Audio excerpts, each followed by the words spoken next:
Hello guys, welcome to my kitchen channel. जो तमने हमारी रेसिपी गमती हो तो लाइक एंड सब्सक्राइब करवानुं भूलता नहीं फ्रेंड्स। तो चलो फटाफट આપણે રેસીપી સ્ટાર્ટ કરી લઈએ। અને જો તમે અમારી ચેનલ પર નવા હોય તો અમારી ચેનલને સબસ્ક્રાઈબ કરવાનું ભૂલતા નહીં। તો એક ડીશમાં અડધી વાટકી મેદો, અડધી વાટકી ઘઉંનો લોટ, જીરું, એક ચમચી તેલ, મીઠું એડ કરીશું, મિક્સ કરીશું, થોડું પાણી એડ કરીશું અને લોટને બાંધી લઈશું। તો સરસ રીતે લોટ બાંધ્યા પછી આપણે એક ચમચી તેલ એડ કરીને લોટને એકદમ સરસ રીતે મસળી લઈશું અને રેસ્ટ માટે 10 મિનિટ મૂકી દઈશું। ત્યાં સુધી આપણે સ્ટફિંગ તૈયાર કરી લઈએ। તો 2 બટેકા બાફીને મેં લઈ લીધેલા છે કટ કરીને। ત્યારબાદ ડુંગળી એડ કરીશું, ધાણા, કેપ્સિકમ, લીલી મિરચી, ચીલી ફ્લેક્સ, મીઠું સ્વાદ અનુસાર, ગરમ મસાલો, હળદર અને 1 ચમચી લીંબુનો રસ એડ કરી અને સ્ટફિંગને એકદમ સરસ રીતે મિક્સ કરી લઈશું આ રીતે। ત્યારબાદ આપણે હાથને તેલવાળા કરી અને આ રીતે સ્ટફિંગને રોલનો શેપ આપી દઈશું। તો મેં બધા જ સ્ટફિંગ રોલ તૈયાર કરી લીધેલા છે।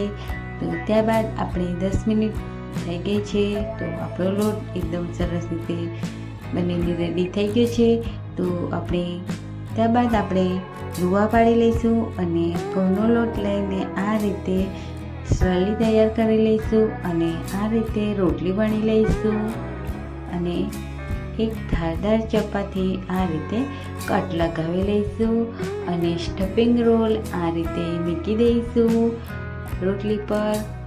જે કટ કરેલી હતી આપણે તેની ઉપર આપણે આ રીતે મૂકી દઈશું અને ધીમે ધીમે એને ફેરવતા જઈશું રોલ અને જે આપણે સ્લરી તૈયાર કરી હતી એને આ રીતે લગાડી લઈશું અને બીજી સ્ટફિંગ રોલ પણ તૈયાર કરી લઈશું। તો આ રીતે આપણે તૈયાર કરી લેવાના છે બધા જ રોલ। તો તમે જોઈ શકો છો કે મેં બધા જ રોલને તૈયાર કરી લીધેલા છે। તો એક બાજુ તેલ ગરમ કરવા મૂકી દીધું હતું તો આપણે એને આ રીતે તળી લઈશું। તો ગોલ્ડન બ્રાઉન થાય એટલે આપણે તેને કાઢી લઈશું। ફરીથી આપણે બીજા સ્ટફિંગ રોલને તળી લઈશું આ જ રીતે। તો તમે તેને 2 વખત ફ્રાય કરજો જેથી એકદમ સરસ રીતે ક્રિસ્પી બને સ્ટફિંગ રોલ। તો આ રીતે મેં 2 વખત તળી લીધા હતા અને તમે જોઈ શકો છો કે એકદમ ગોલ્ડન બ્રાઉન થઈ ગયા છે અને એકદમ ક્રિસ્પી બની ગયા છે। આપણે રેસીપી સર્વ કરી લીધી છે આપણે આ રીતે। અને જો તમને અમારો વિડીયો પસંદ આવે તો લાઈક અને સબસ્ક્રાઈબ કરવાનું ભૂલતા નહીં ફ્રેન્ડ્સ। આવી રેસીપી માટે આવતા વિડીયોમાં મળીએ। ત્યાં સુધી બધાને બાય બાય।